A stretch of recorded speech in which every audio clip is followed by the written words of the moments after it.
الحق المغتصب وبكل القوة ندفعهم وبكل Assalamu alaikum wa rahmatullahi wa barakatuh. Ahlan wa sahlan wa marhaban bikum. Welcome to the Deen team's platform. And as I do start, I would like to thank Maulana Shakir Bayat, the Deen team, the Shura committee, the volunteers, and the Ummah at large for giving me this opportunity. I'm deeply honored, and at the same time, I'm truly humbled to be given this opportunity to engage with Maulana Abdullah Ayaz Mullanee of Toronto, Canada, who I'll be introducing, inshallah, very shortly. And it's about a topic which we'll be having, inshallah, a very robust discussion, something which is affecting the youth, affecting the Ummah at large, as we would say, and teenagers in the mainstream, and that being the effects of pornography at large, and also at the same time, pornography, how does it affect marriages for those individuals that would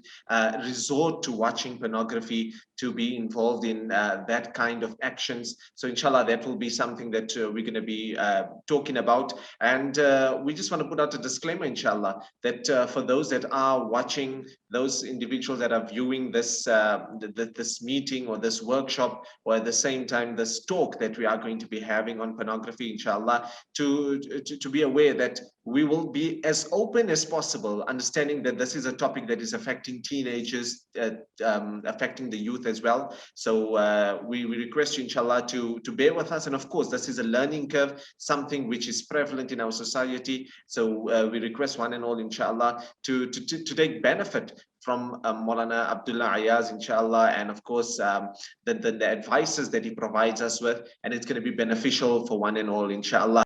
It gives me great pleasure to welcome Maulana Abdullah Ayaz Mullanee of Toronto, Canada, to the Deen team's platform. Maulana is passionately involved in several initiatives around Toronto. Maulana is regularly invited to speak at youth and community-based events. Understanding this is going to be the perfect opportunity, inshallah. Maulana Abdullah currently teaches at the Khairul Ummah Academy and the Mathabah Institute, also conducts lessons which are online for Lubab Academy's Arabic language program. So quite a busy schedule, quite a tight schedule, but we really appreciate Maulana taking out some time. Also, Maulana being a graduate of Darul Uloom, Zakaria, so understanding South Africans at the same time. Maulana, Jazakallah once again for giving us this opportunity to engage with you, to discuss with you on a very pertinent topic. Assalamu alaikum wa rahmatullahi wa barakatuh. Wa alaikum assalam wa rahmatullahi wa barakatuh. Jazakallah khairan for having me. I think South Africa has got a very sweet spot in my heart. So anytime I get to reconnect with people there, with initiatives there, it is very, very nice. And I think Maulana Shakir, I know him personally. We were together at Zakaria. So it's just great, alhamdulillah. And Jazakallah khairan to you, Brother Naumaan, as well, for having me here. Alhamdulillah. Before we go into the tight discussion or the open discussion, as we would mention, quick question. What is it that you would miss from of South Africa? I think when I tell people here about South Africa, I tell them that South Africa, like Canada, has a very small Muslim minority.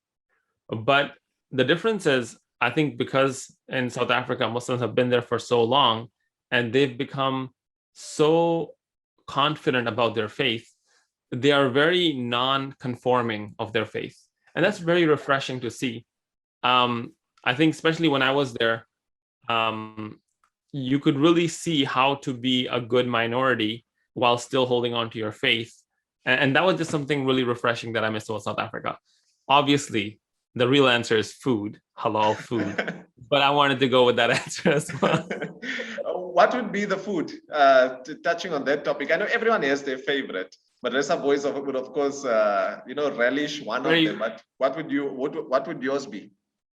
Honestly speaking, for whatever reason, Ekelwaya is coming to my head. For whatever reason, I don't even know if I really like them the most, but that's what's coming to my head right now. So we're gonna go with that answer. Right. So I think those that are inshallah viewing this, I hope you have an Ekel special maybe prepared, or you can pause the video also if you have to. Get that Ekel special, enjoy that as well, and then inshallah listen in. Maulana, very important topic, inshallah, we're starting with being something which is present in today's time, in this digital era, something that we can get like just on the palm of your hands, like you just pick up your phone and it's right in front of you. You don't have to go out and reach for it. It's something when you switch on the TV, you would regard it as behayai, as they would mention. You pick up your phone, you unlock your phone. Sometimes the images are there. We're going to put it out straight away. Someone would say, you know what, pornography. That's something that I would really say that it's working for me. It's something that I enjoy. It's something that is easily accessible. But then if you look at it at the same time, Islam has prohibited upon us so many hideous and shameless acts. It's something that where it comes something to this effect in a hadith, that if you have no shame, then do as you wish. And we start off with it, Mulana. Mulana has done so much of research with regards to how does pornography affect an individual, affect marriages, etc. Let's start off from the basics, Mulana, before we go into the deep end of the discussion. What would you regard, or what would you say teenagers should regard as pornographic material? I think, first of all, there's two definitions here, right? There's one definition, which is what we would call in light of hadith and Quran. And the second definition, which I think is where the harm multiplies, okay? So the first definition, obviously, in light of Sharia, looking at any part of the body that needs to be covered would be impermissible, right?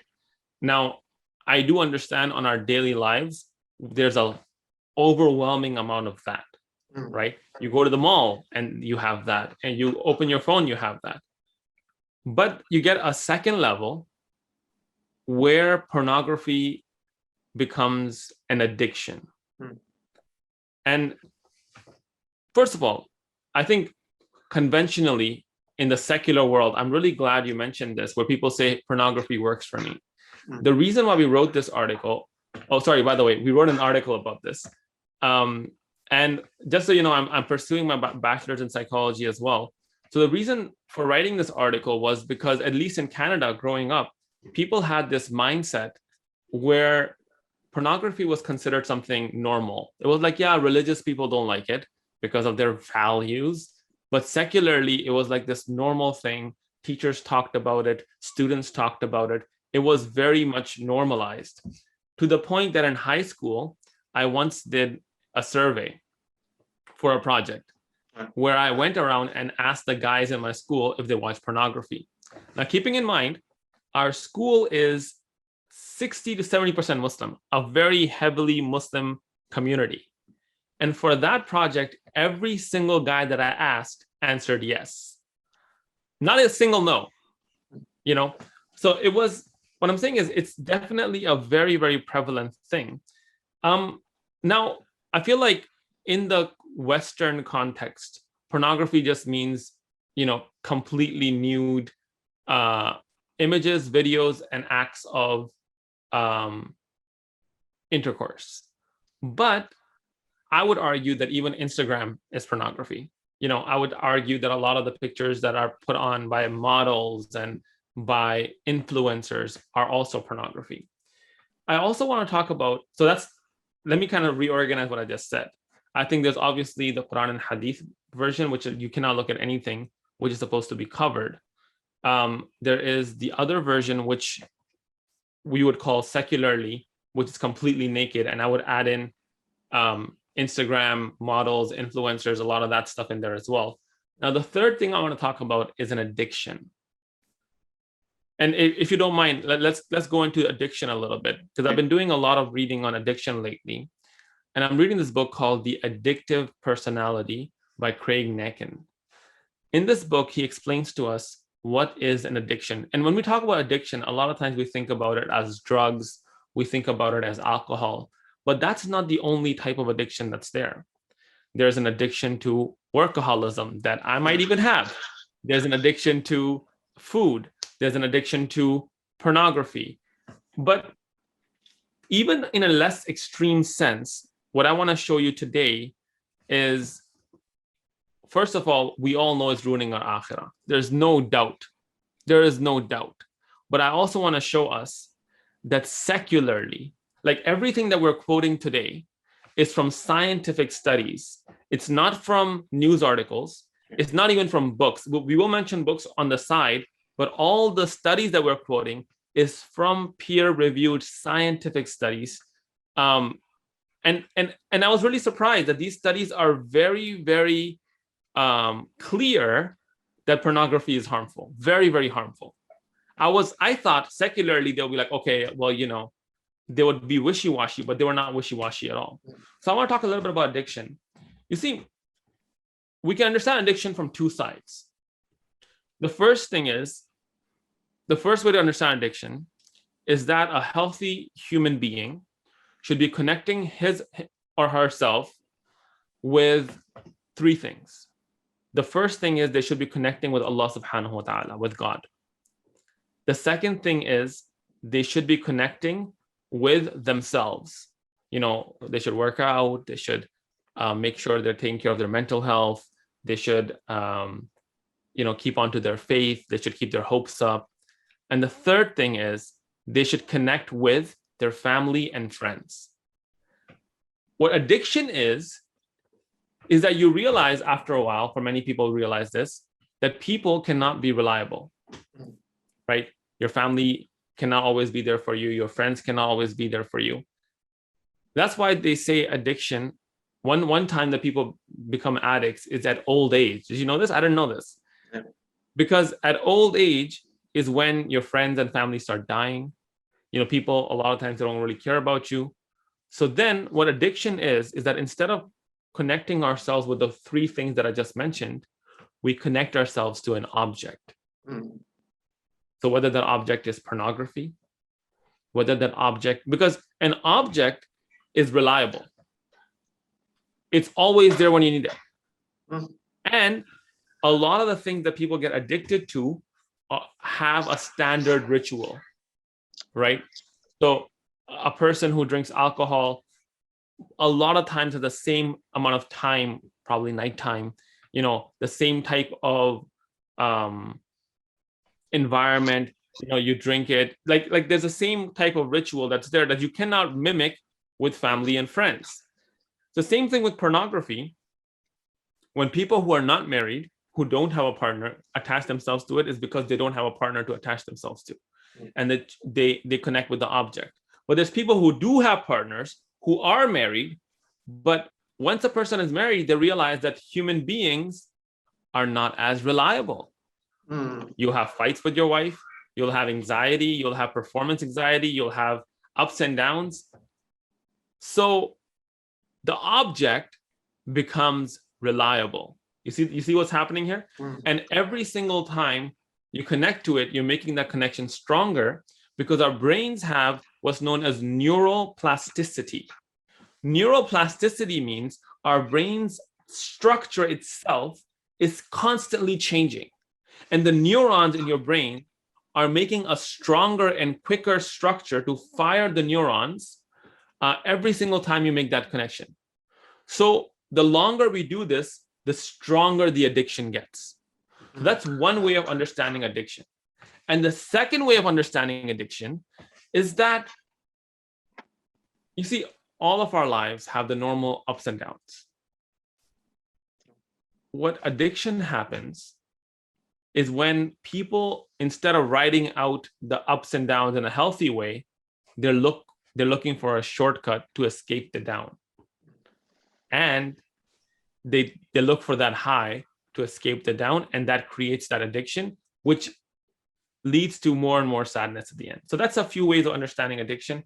I hope that makes sense. But yeah. Yeah, so I'm glad you spoke about that part where you say that human beings are regarded as being unreliable, whereas that object will be regarded as reliable. And I think that brings us to the part of, that's where pornography starts, where you would say, okay, you know what, it's going to put you in such a way where it's like enslaves you, right? So where you can't picture, or you don't have the guts to watch someone do it in front of you, or have sexual intercourse in front of you. You won't be able to see the live action of it. So you say, oh, you know what, now your mind is running and you're saying, okay, let me rather go and watch. How does it happen? Or at the same time, you would say, okay, before I get married, I shouldn't be the one that was regarded as a loser. or someone that doesn't know how to do that sexual intercourse. And now you're going to go and try and see, okay, this is how an individual does it. And that individual, that person that watches it, actually is going to get that ecstasy just by watching that specific video. And then when that same individual is going to get married and have intercourse, that reliability segment comes in where you're not getting the same pleasure as what you watched or what you saw happening in the video. And I think that would be the start of issues within the marriage. But Mullanee, we're going to take it back again, and we're going to start off where an individual will watch, for example, whatever action is taking part, he's going to be watching the pornography. And now to give himself that ecstasy that that person is getting in that video, he's going to start masturbating. Yeah, so I think when we'll go through the studies today, you'll see that masturbation with pornography is so much worse than without masturbation.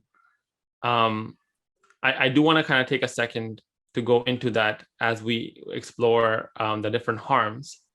But you're right. It's the thing is, it's a double-edged sword, right? I know a lot of, like you mentioned, a lot of young people, they end up going into pornography because they're going in for research purposes because they don't know what to do or whatever, right?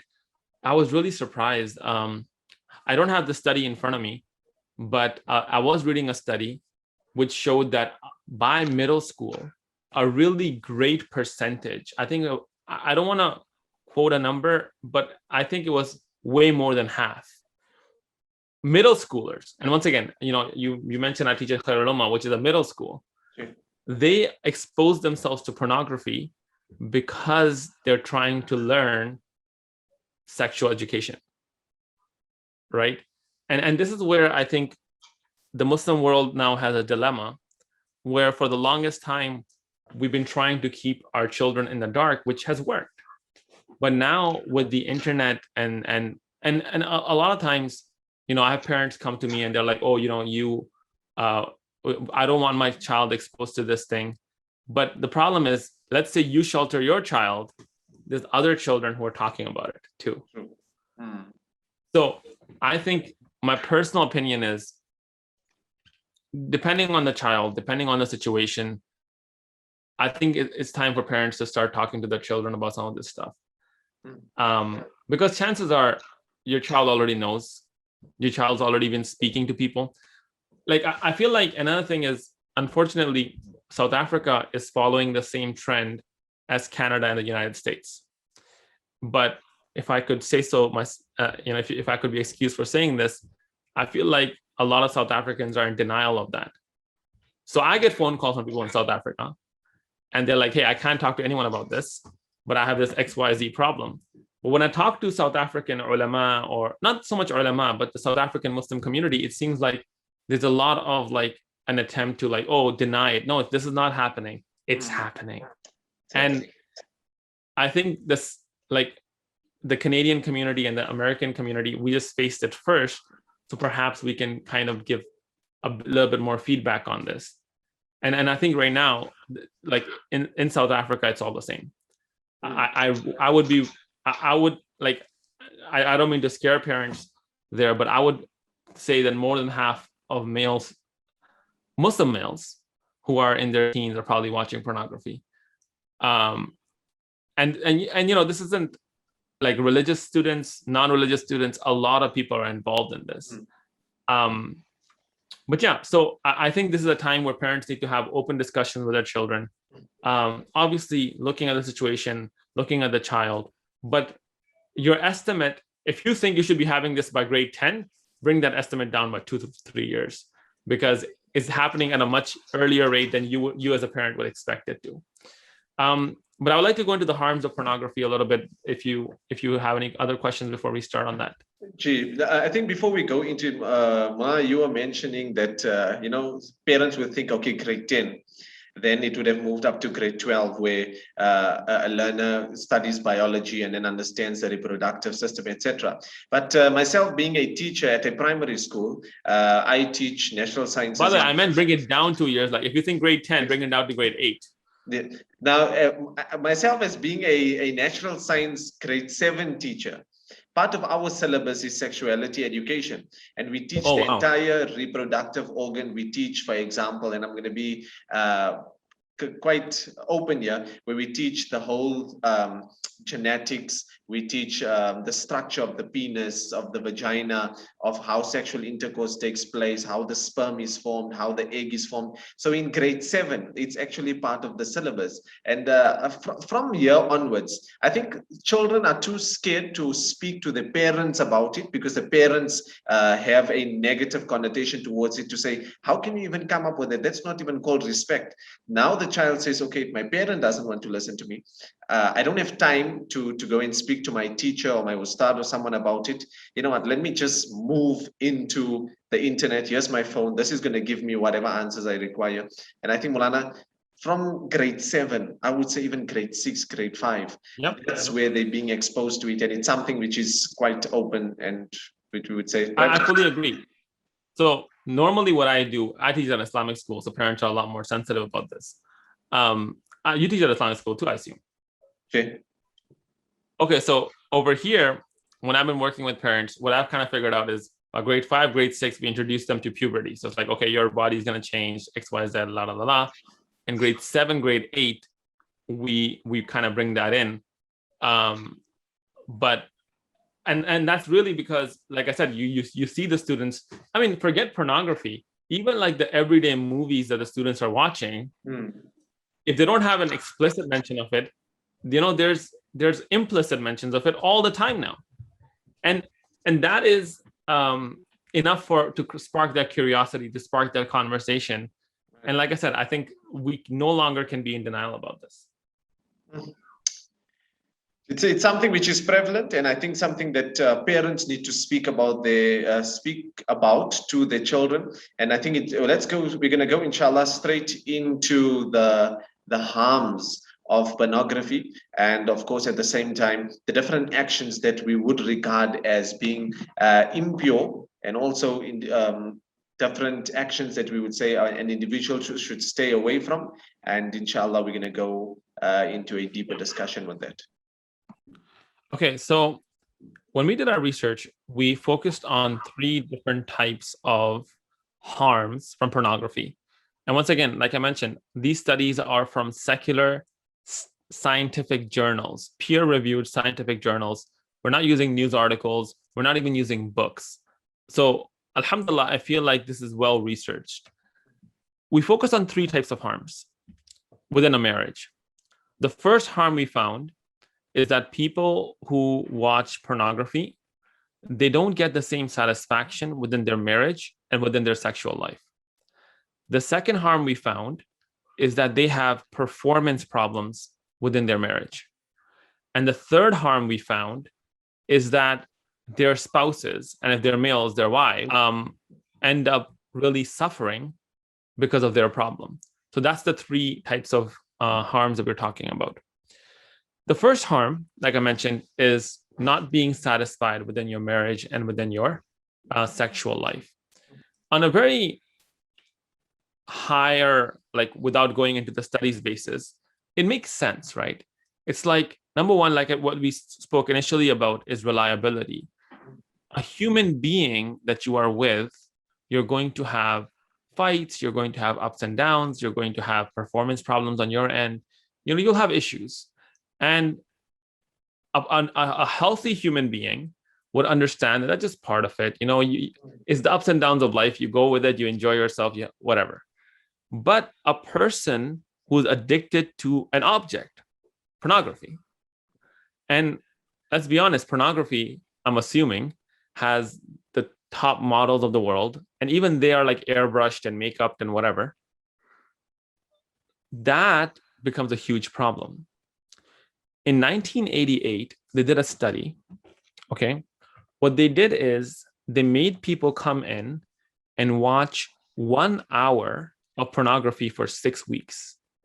This pornography was not considered like extreme in the secular sense. It was not violent. It was what was called normal pornography. And after the 6 weeks, this is what the study concluded. After consumption of pornography, subjects reported less satisfaction with their intimate partners specifically with these partners' affection, physical appearance, sexual curiosity, and sexual performance. Does that make sense? Like, and this is what we see over and over again, right? So that was the experimental study, but we see this in correlation studies as well.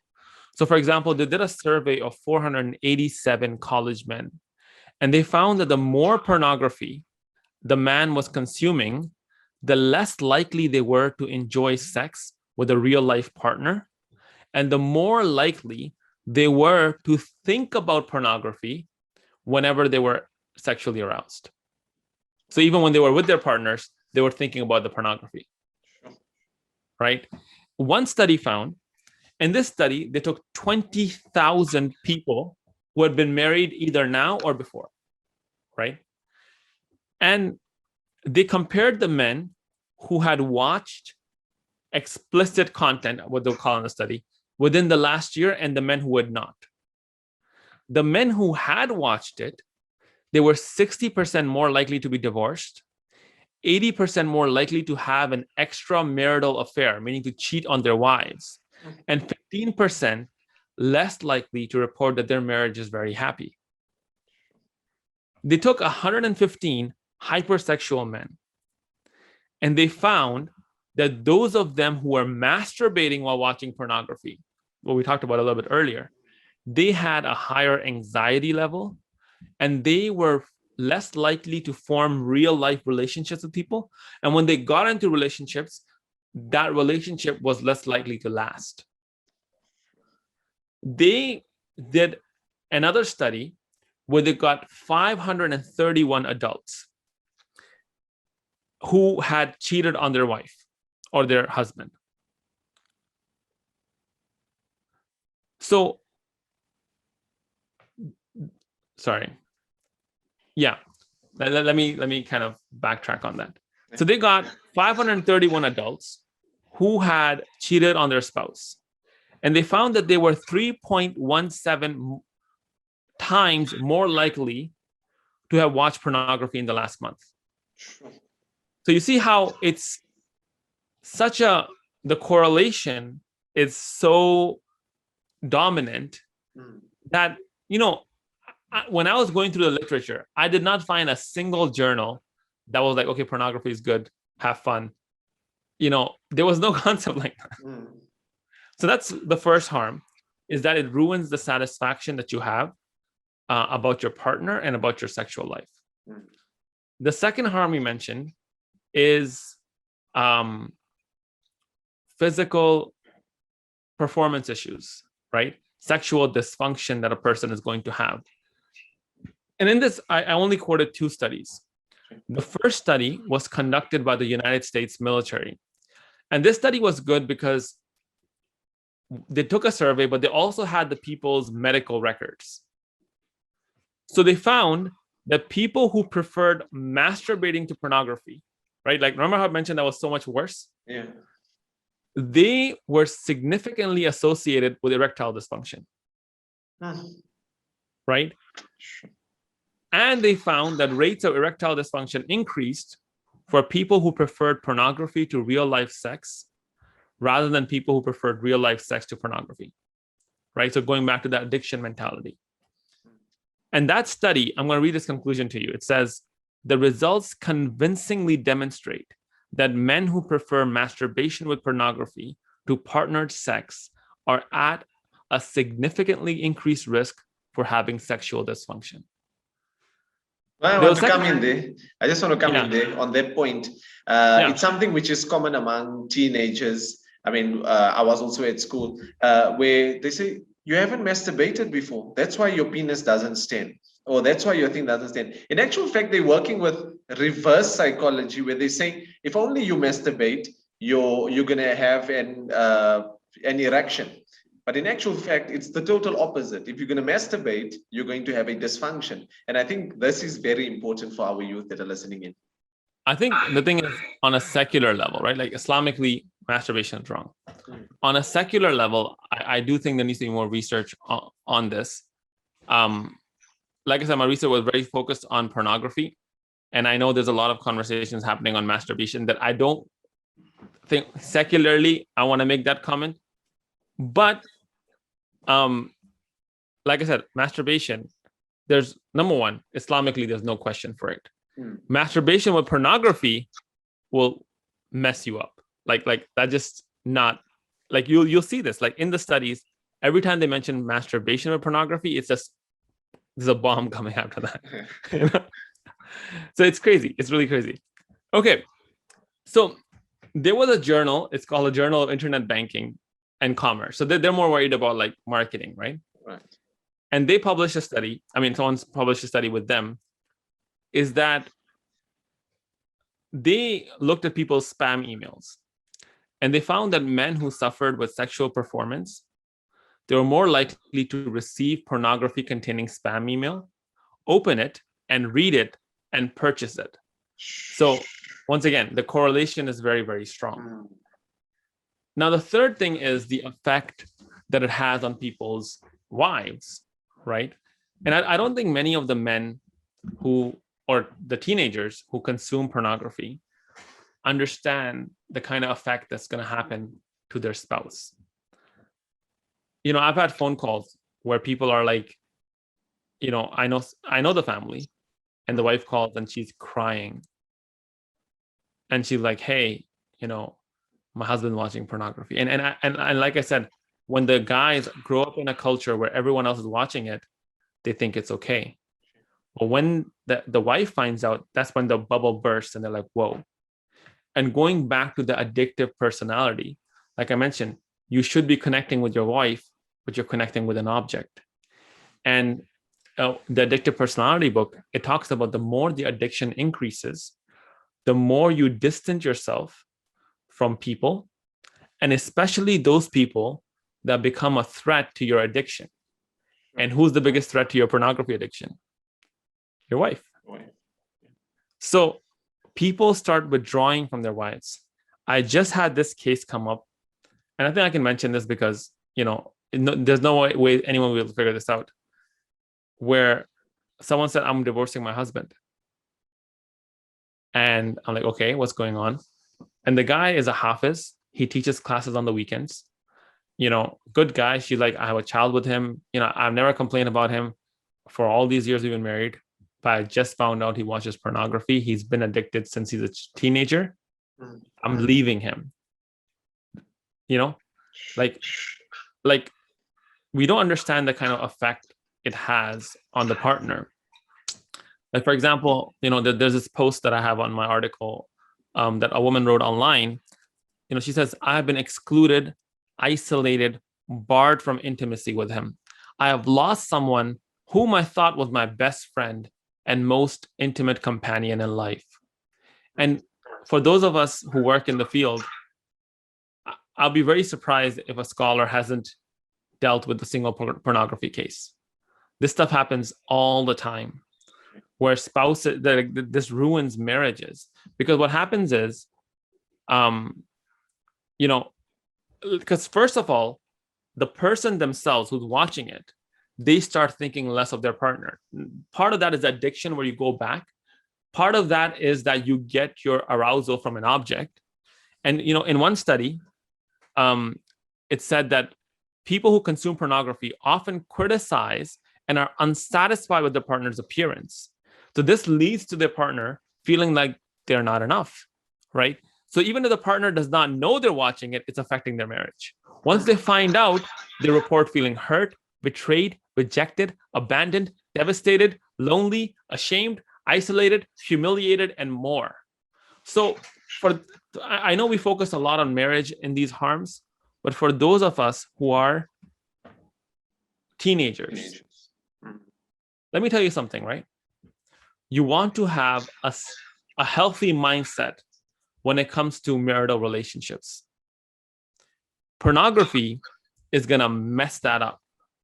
Your understanding of what that element of your life is. Because keep in mind, you have no experience in that regard. Your only experience that you're getting is from an object. And that will mess it up, and you will carry that damage to your marriage. Now, I know I've been kind of like, if a person watches pornography, they watch this and they're just completely hopeless with all the stuff we slammed on their head. But I think we should talk a little bit about how do you leave it, and there is hope kind of thing, right? I don't know if you want to go into that, or if there's something else you'd like to ask. I think it was good that Mulana touched on the effects it would have on the spouse, meaning the wife, how it would weaken you physically as an individual. And I think most important we can touch on, Mulana, is that psychologically it affects you, because it's something where you lose focus. You know, sometimes in school, and the teenagers watching this would be able to second me on this one, to say that if a person is, for example, daydreaming in class, then the joke goes around to say, are you thinking about porn, or were you masturbating? Or, you know, yeah, we would use the word as, for example, were you pulling wire, or were you wanking? At that moment, that brings in the part where it's going to weaken you physically, it's going to weaken you psychologically, it's going to dissociate you, and it's going to isolate you, because you're going to say, okay, I can't watch pornography in front of my parents, so let me go to my room. So already you're isolating yourself. You're not telling anyone about it. You would take for example, your cell phone to the bathroom, to the toilet, just so that you know that you can unleash, you can let out everything, whatever it is, just so that you can say you the man. In the class, if the friends are going to ask you, you're going to say, but I did wank, or I did masturbate. And through that, well, I think teenagers don't realize, and I'm glad Mulana touched on all the different points, but I think at the same time, it's going to make you age faster. And it doesn't mean you become mature by watching pornography, but rather, when we mean age faster, you have already that erectile dysfunction. You have so many other things where you would say an elderly individual, as they reach a certain age, they wouldn't be able to function the same way as they would when they were a bit younger. Yeah. So I think this is what I'm trying to tell people who are younger here today, is that obviously all of us have desires, right? What you want to be able to do is you want to be able to fulfill them in a healthy way, in a wholesome way, even in a way that's going to bring you closer to Allah subhanahu wa ta'ala. Like, we know that if you do this the right way, there's rewards for this. But if you are thinking at home that, hey, you know what, I can't get married and X, Y, Z, you're shooting yourself in the foot. And the addiction part of it is very, very psychologically messed up. People don't realize how strong addiction is of any type, especially pornography. You know, when it comes to addiction research, it's mostly focused on the 12 steps program by Alcoholics Anonymous. And now they've had to open chapters for pornography as well. And a part of that process is understanding that this whole thing is bigger than us, and I need help. Like, what I'm saying is, guys, like, you know, for alhamdulillah, none of us are addicted to, I mean, I'm not addicted to alcohol. I think, Brother Naumaan, you're not addicted to alcohol. And we're not inclined because we never had it, right? Right. Pornography is like that as well. You know, if you haven't seen it, don't go for it. It will mess you up. And if you are addicted, get yourself out, detox for as long as possible before you get married, so you can have a healthy interaction with your spouse. Like I'm telling you, do not go into it. It will, like we saw today in the studies, it will really mess you up. It will mess up your marriage life. It will mess you up internally as well. Like, if you really want to know how the addiction process messes you up, I would recommend reading The Addictive Personality by Craig Nakin. Good book to read there. But yeah, so that's kind of where I'm at with the psychology part of it. I think the addiction of it is very, very scary. And you're addicted before you realize you're addicted. That's another thing. Most people who are addicted, it hasn't hit them yet. And every single time you do it, even if it's like once a month or whatever, your brain's, your neural path is becoming stronger and stronger, and the addiction is becoming stronger and stronger. You know, it comes to a point where the enjoyment goes, and the only reason why you're doing it is that you're feeling the urge because of the addiction. It's really not worth it. Yeah, so at this moment, I think we have teenagers putting their hands on their head and saying, oh shucks, I can't get married, or I'm not ready to get married. They say until you quit pornography, you aren't ready for a successful marriage. Now the hands are on the head to say, like I'm maybe 5 years away from what I planned or the age I planned on getting married. Now what do I do? Mulana, the solution is you can guide all our teenagers. So here's what I would say, right? Now, first of all, I don't have formal research on this, but I have anecdotal research. Like I work with people and it's helped people a lot. The first thing is I would really start understanding how the addictive mindset works, right? Now, depending on what level you're at, there will be different recommendations. If you're just a beginner, leave it, close it, whatever. And there's actually apps that can help you with this. First type of apps that I would recommend people look into is porn blockers, right? Porn blockers are simple apps. Because the thing is, you might be sitting at home and saying, oh, I know porn blockers. I can easily disable one, right? Most young people are able to easily disable a porn blocker, and that's fine. The thing is, the purpose of the porn blocker is not to completely hold you off.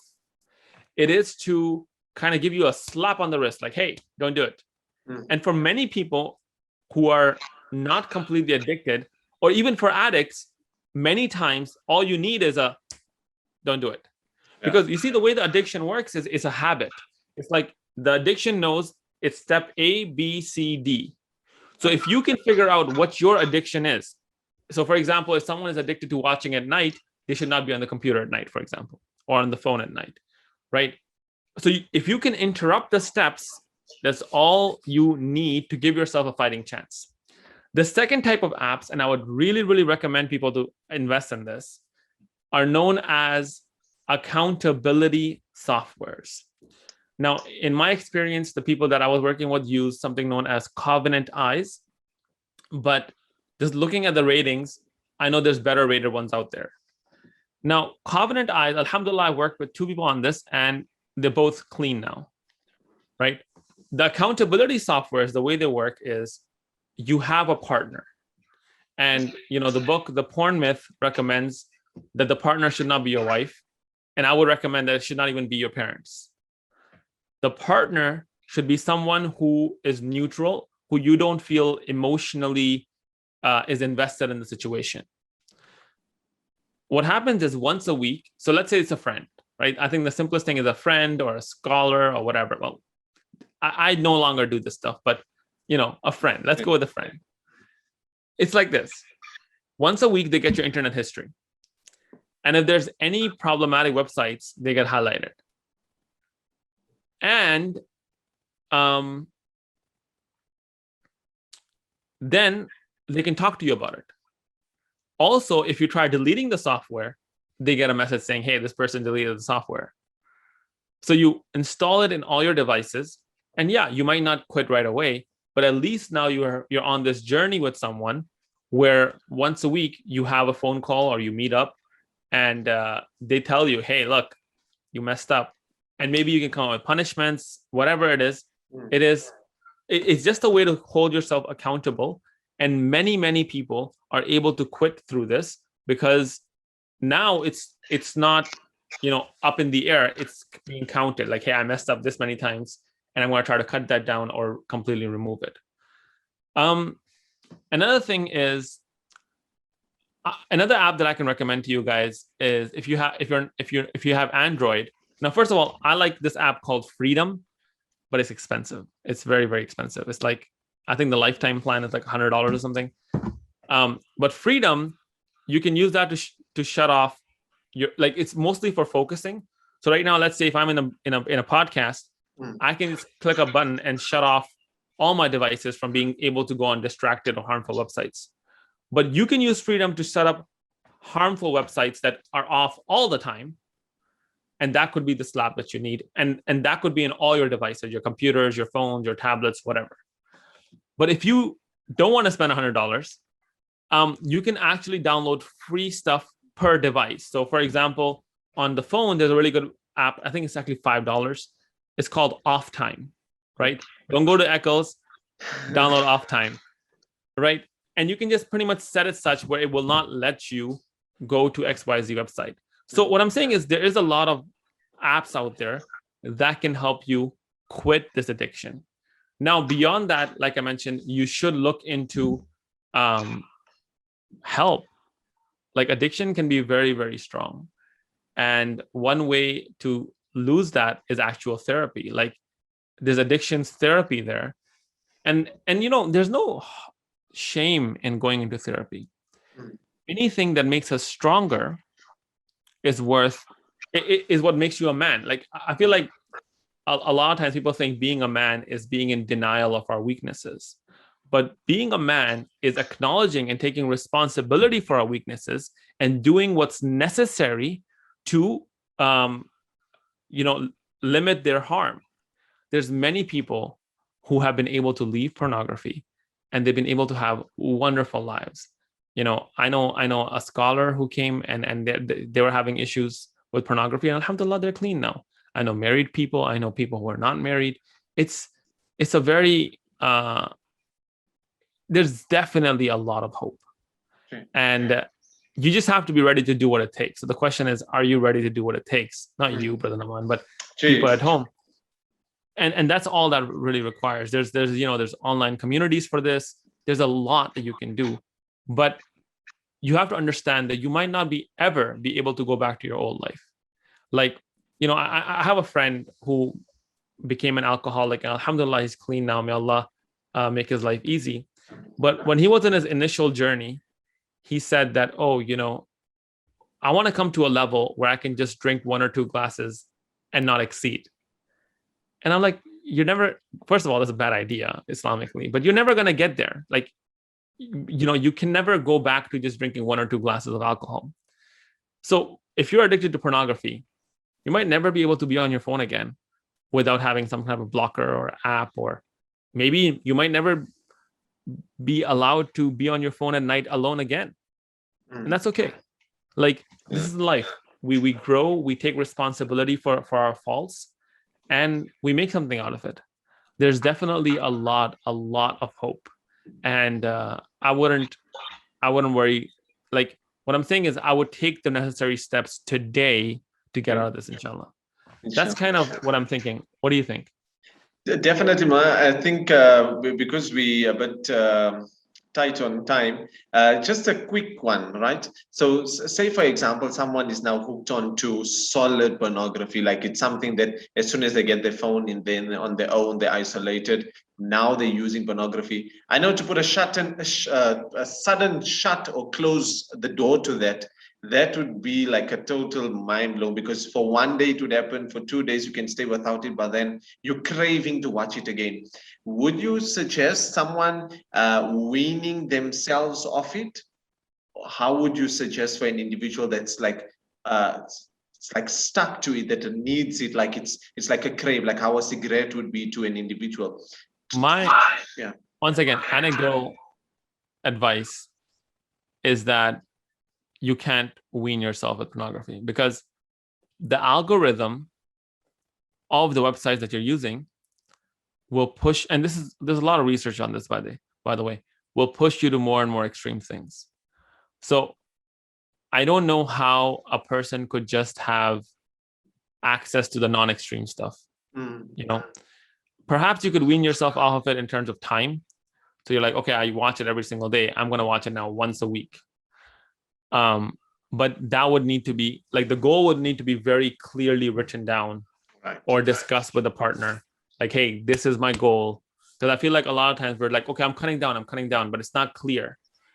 I would recommend not weaning, but one-time shut off. Okay. Yeah, just because these algorithms are so smart, right? And I would also recommend people to be kind of kind to themselves. Like, when you totally cut out, you're going to fail. And that's fine. Like, you're going to relapse and come back and relapse and come back. That's fine.